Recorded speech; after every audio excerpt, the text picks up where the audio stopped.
Zanzibar, le score pour l'instant est à l'avantage des Soudanais qui ont ouvert la marque par Ali Hussein à la 29e minute. Dulde Sekou Kake, vos pronostics ont porté leurs fruits. Oui, effectivement, vous savez, déjà en Afrique, on connaît déjà les pays qui se portent mieux sur le plan local, parce que ça dépend du développement, mais quand on se base sur le développement, on peut dire que le Soudan est beaucoup en avance, c'est un pays de l'Afrique du Nord. Pour le moment, c'est Moussa Ali Hussein qui marque ce but. Il a 18 ans, c'est un attaquant de Al-Merrek Omdurman. Oui, un club habitué. Un club habitué. Donc, quand vous regardez dans cette équipe, il y a beaucoup de joueurs de Al-Merrek Omdurman dans cette équipe soudanaise qui ont débuté. Donc, pour le moment, quand vous regardez les statistiques, des corners contre 0, 7 tirs, 3 cadrés. De l'autre côté, c'est un seul tir, un cadré. Malheureusement, ça n'a pas été concrétisé comme ça se doit. Donc, c'est le Soudan, quand on regarde globalement les statistiques qui dominent les débats dans le match, même si la RDC, attention, n'a pas dit le dernier mot, c'est une équipe physiquement, pour moi, qui semble être prête. Et quand une équipe est prête physiquement, elle peut faire quelque chose à tout moment, même à la dernière seconde. Donc, je crois que le Soudan mène, mais cette équipe soudanaise doit être prudente. Et Apia aussi, qui est en train de gérer ce match, le technicien ghanéen du Soudan qui est en train de faire un bon travail. Donc l'équipe soudanaise, quand vous regardez les grands techniciens, elle fait partie des équipes favorites. Soudan, Algérie, c'est les équipes les plus indexées pour remporter le titre. Donc quand vous jouez contre des équipes comme le Soudan, il faut être prudent. On met la Guinée dans ce lot, pourquoi pas. On est à le deuxième match avant de mettre la Guinée. Le chauvinisme oblige. On met la Guinée dans ce lot-là, des équipes favorites de la compétition. C'est la 8e édition du championnat d'Afrique des Nations Total Energy qui se déroule dans 3 pays, à savoir le Kenya, la Tanzanie et l'Ouganda. Kake, on peut dire que le Soudan, sa domination a payé tout simplement. Oui, c'est ce que j'avais dit à l'entame. Je dis, en termes de football, la logique n'est pas trop cartésienne, mais avec cette première mi-temps, on a vu... Le football, ce n'est pas une science exacte. Ce n'est pas une science exacte, voilà. Donc, comme on avait cette première période, le Sud a imposé sa suprématie. Moi, en tant que technicien, je me focalise un peu sur l'aspect technique des deux équipes. Si vous prenez le Soudan, par exemple, qui a essayé de jouer en attaque placée, dans leur principe de jeu, il fallait traverser toutes les zones, c'est-à-dire la zone de conservation, la zone de déséquilibre et la zone de finition. Donc, ils ont créé d'énormes difficultés à l'équipe congolaise. Avec ce système, je crois que le Soudan a beaucoup de joueurs techniques expérimentés qui se sont vraiment habitués à ce système et on a l'impression qu'ils ont l'habitude de jouer ensemble. Maintenant, au contraire, si nous prenons l'équipe congolaise avec le premier quart d'heure, qui se sont jetés sur le jeu avec leur système un peu classique. Donc avec ce système, je crois que ça n'a pas trop marché, il y a trop de déchets techniques. Donc je pense que l'équipe, l'entraîneur doit avoir l'amabilité de rehausser un peu le moral, le moral des différents joueurs. Voilà, la deuxième période, surtout la mi-temps, comme on le dit, appartient aux techniciens, aux entraîneurs dans les vestiaires pour réajuster un peu le schéma ou encore changer de ton, de discours pour galvaniser davantage les joueurs. Oui, effectivement, la mi-temps, c'est pour corriger les lacunes de part et d'autre. Donc là, je crois l'équipe congolaise doit se mettre au travail dès le coup de soufflet parce qu'elle doit rehausser un petit peu le niveau, augmenter le volume du jeu. Maintenant, pour le Soudan, c'est juste appuyer sur l'accélérateur, continuer sur la voie là. Parce qu'au niveau de l'attaque, Soudan déjà, c'est une équipe qui mise beaucoup sur les contre-attaques. Techniquement aussi, elle est armée. Donc je crois là, c'est juste gérer le match et voir si les opportunités se présentent, les concrétiser. Pour moi, c'est un peu ça. Mais pour le moment, il faut essayer de faire un bon match au milieu de terrain. Parce que là, le Congo existe encore. Il n'est pas mort. cette équipe congolaise, elle est capable de marquer à tout moment parce qu'elle a eu des bonnes situations. Elle n'a pas eu des occasions nettes, mais elle a eu des situations intéressantes. Donc là, je crois qu'il faut encore que la défense soudanaise travaille beaucoup et écarter le danger. Et voilà, dans ce genre de match, le rapport de force, puisque là, si on amène un peu le débat sur l'aspect physique, il y a de répondants de part et d'autre. Ça peut aussi changer au niveau des phases arrêtées. Oui, ça, apparemment, dans le football, l'aspect physique, ça compte beaucoup. Si vous prenez les Congolais, physiquement, ils sont là. Mais le plus important dans un match de football, et pour un joueur, c'est l'endurance. L'endurance qui est la capacité de tenir à un moment très longtemps dans un match. Donc les Soudanais, ils ont compris ça. C'est pourquoi j'apprécie l'expérience des Soudanais. Donc ils n'acceptent pas assez de contacts avec les Congolais. Ils essaient de faire circuler le ballon, que tout le monde touche. Ensuite, on projette devant pour mieux finir.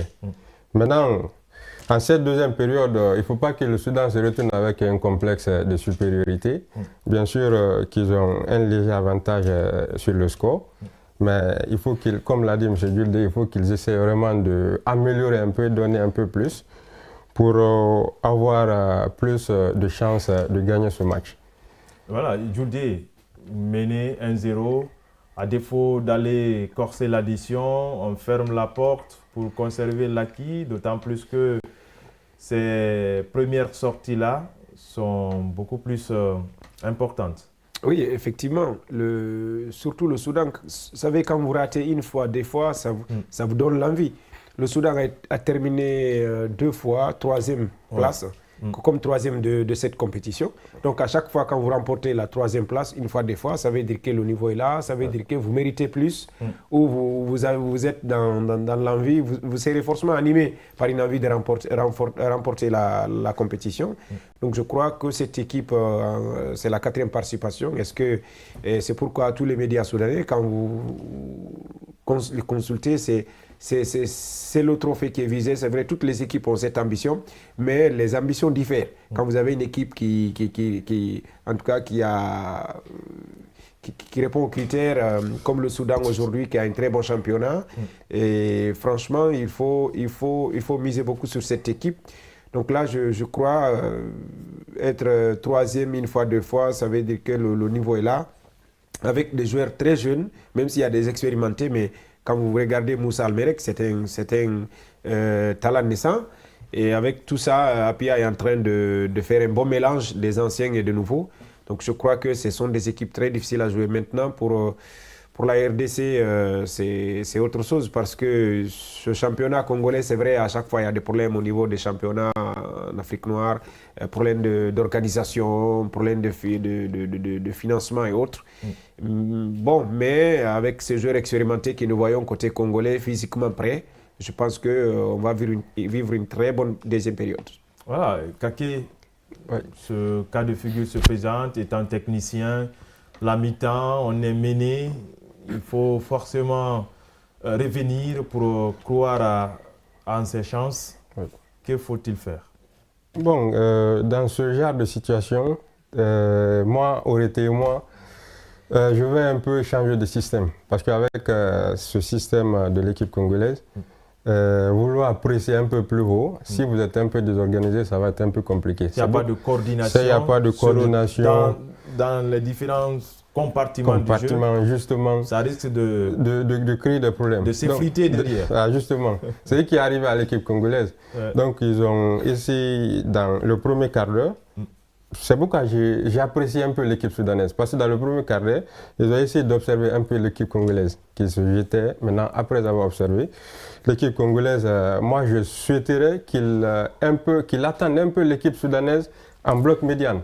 Mais si une équipe est plus forte que toi, tu essaies de te jeter et faire un pressing haut, si vous n'êtes pas organisé, bien organisé, ça va être un peu compliqué. Donc l'entraîneur doit essayer d'organiser un peu son système et puis dire aussi aux désexcentrés de toujours, après la projection, de rentrer au milieu pour créer un peu le surnom.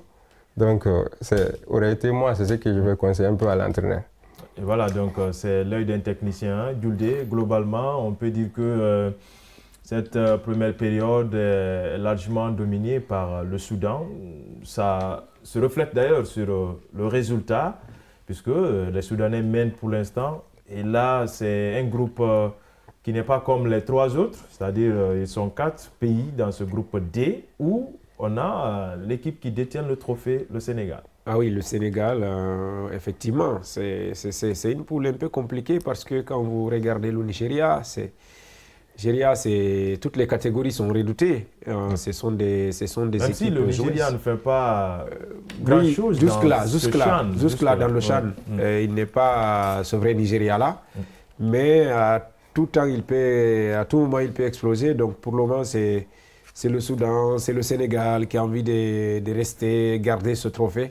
Mais je pense qu'il faut voir d'abord le Soudan, ce score final, parce que le foot est décidément un sport imprévisible. Le Congo peut se réveiller à tout moment parce que physiquement il est là. Mais si le Soudan reste discipliné, d'ailleurs c'est une équipe très fidèle à ses principes de jeu. Donc je pense que ça va être très compliqué pour le Congo en deuxième période. Et surtout que l'équipe soudanaise, il y a le public qui est là. Hein? Ah oui. On a vu dans les travées du stadium Aman de Zanzibar, un petit stade de 15 000 places, mais il y a de l'ambiance, et surtout en faveur des Soudanais. Oui, ça c'est un avantage, parce que, comme on a l'habitude de le dire, c'est le 12e joueur des supporters. Donc ça aussi, ça anime un peu le jeu. Mais bon, logiquement, ça c'est pas un facteur sur lequel on peut se baser. Ce que je vais conseiller, en tout cas à l'équipe congolaise, il faut qu'ils essaient un peu d'organiser le jeu. Et les 2 excentrés aussi qui se projettent. Parce que vous avez remarqué, les excentrés, ils ont joué dans 45 minutes, personne n'a eu à provoquer. Ça, c'est un échec. Ouais. Et puis, il y a trop de déchets techniques aussi. Donc, c'est des aspects qu'il faut améliorer. Et le coach, je crois qu'il connaît bien son groupe. Avec un système comme ça, il faut avoir des joueurs très endurants. Et avoir un banc aussi riche. Riche, vraiment. La profondeur du banc compte beaucoup dans ce genre de situation. Dans ce genre de situation, c'est le banc même qui fait gagner l'équipe. Ouais. Djuldé, vous êtes sur la même, en tout cas, posture, c'est-à-dire miser sur le Soudan. On va bientôt aller au stadium. Effectivement. C'est pourquoi cette question que vous avez posée tout de suite, elle est intéressante. Dire que la profondeur du banc. C'est pourquoi je mise sur une équipe qui n'a pas un très bon championnat ne peut pas avoir la profondeur du banc. Ça va être très compliqué. C'est pourquoi des équipes Soudan, Algérie, Maroc et autres, il faut avoir peur de ces équipes-là. En tout cas, il y a du répondant quand même dans ces différentes nations-là que Djuldé vient de citer. En termes d'organisation et de la planification, les résultats parlent d'eux-mêmes, parlant en tout cas des championnats, puisque là, c'est de mettre en valeur les championnats locaux. C'est un tout peu le but de ce championnat d'Afrique des Nations. Kaké, vous misez toujours sur le Soudan? Oui, logiquement, moi je mise sur le Soudan. Presque avec... Il y a une certitude chez vous. Hein. Ah non, ça tout comme Djuldé. La certitude est là que le Soudan... Depuis le début, depuis que je vis l'affiche. Le Soudan est favori. Voilà, on verra tout cela tout à l'heure, mesdames et messieurs, puisqu'on va filer à Zanzibar pour le deuxième acte entre le Congo et le Soudan. Rappelez que le score à la mi-temps, c'est 1-0 pour les Soudanais. On se retrouve à la fin de ce match pour voir lequel des 2 pays a gagné.